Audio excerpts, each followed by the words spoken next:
Bonjour à tous et bienvenue sur SVT, la Web TV. Pour cette nouvelle vidéo, je vous propose un tuto sur un outil génial, le microscope.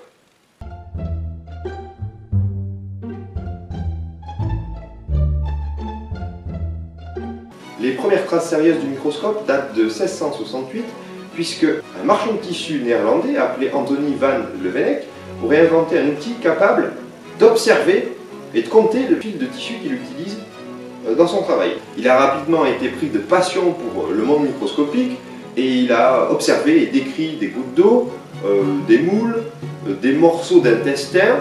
Il a eu aussi une période où il était fasciné par les spermatozoïdes. Il serait même le premier à avoir décrit les bactéries, qu'il appelle à l'époque les animalcules.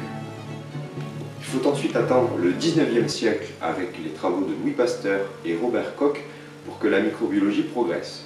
Grâce à leur travail, on a mis en évidence qu'il y avait une relation directe entre les micro-organismes, notamment les bactéries, et certaines maladies qu'ils ont identifiées clairement grâce à leur microscope.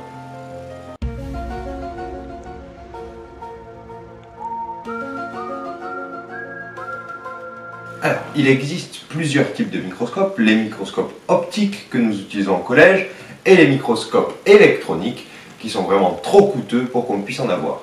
Les microscopes optiques utilisent des lentilles et la lumière afin d'observer à travers un échantillon, alors que les microscopes électroniques utilisent un flux d'électrons qui va permettre de voir des objets beaucoup plus petits. Attention, il ne faut pas confondre le microscope avec la loupe binoculaire. Cette loupe binoculaire permet d'observer des échantillons entiers que l'on va observer par le dessus, mais qui ne permettra un grossissement que de 20, 40 ou 60 fois. Le microscope permet des grossissements beaucoup plus importants. Celui-ci permet de grossir jusqu'à 600 fois. Par contre, on ne peut pas observer d'échantillons entiers. Il faut des préparations microscopiques sur des lames minces pour que la lumière puisse les traverser.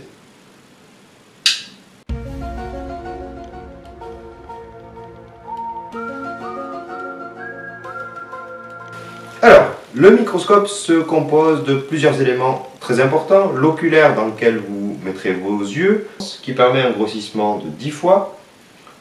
La tourelle qui porte les différents objectifs 4, 10, 40 et 60, qui vont permettre donc des grossissements plus ou moins importants. 10 x 4, 40, 10 x 10, 100, 10 x 40, 400, 10 x 60, 600 fois. La platine sur laquelle on insère la lame et qui permet de se déplacer de haut en bas, de gauche à droite. La lampe, bien entendu, pour éclairer notre échantillon. On peut faire varier l'intensité lumineuse avec le potentiomètre qui est ici. Et le plus important, la vis de réglage, donc vis macrométrique qui permet des mouvements rapides, et vis micrométrique ici, qui permet des mouvements beaucoup plus lents pour plus de précision. On allume la lampe pour vérifier qu'elle fonctionne. Vous verrez, au collège, c'est parfois compliqué, on a un petit souci d'alimentation.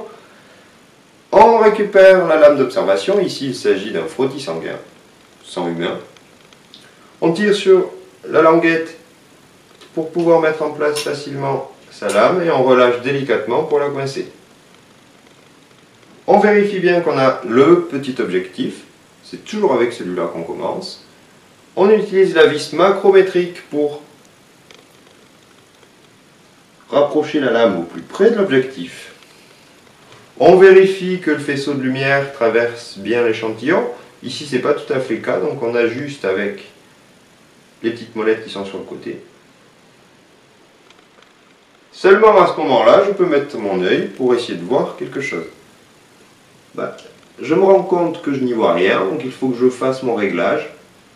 Comme j'ai l'habitude, je commence à la vis macrométrique, en la tournant vers moi, dans ce sens, de manière à faire descendre le plateau. Je commence à voir l'échantillon. Alors ici, le frottis sanguin, c'est tout petit, donc au petit grossissement, on n'y voit pas très bien, mais dès qu'on voit des contours assez nets, on peut passer à l'objectif suivant au x10. Donc là, je vais grossir 100 fois mon échantillon. En théorie, j'ai juste besoin d'ajuster à la vis micrométrique pour retrouver ma mise au point. Hop, c'est fait, c'est quasiment immédiat. On commence à y voir un petit peu mieux et on peut continuer de grossir donc jusqu'à x40. J'ajuste à nouveau avec la vis micrométrique. Et là, mon échantillon est bien net. Je me déplace sur la lame en utilisant la molette sur le côté droit.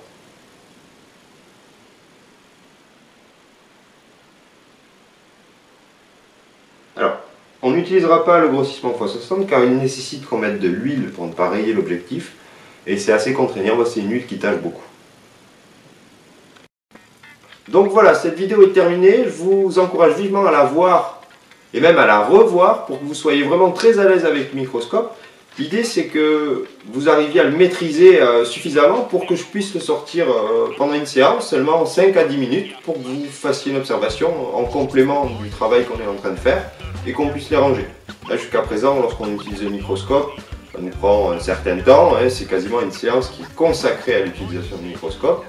Il faudrait qu'on devienne plus efficace avec cet outil pour pouvoir l'utiliser plus souvent et d'une manière moins prolongée en cours de travail. Je vous souhaite un bon travail, je vous remercie, à bientôt!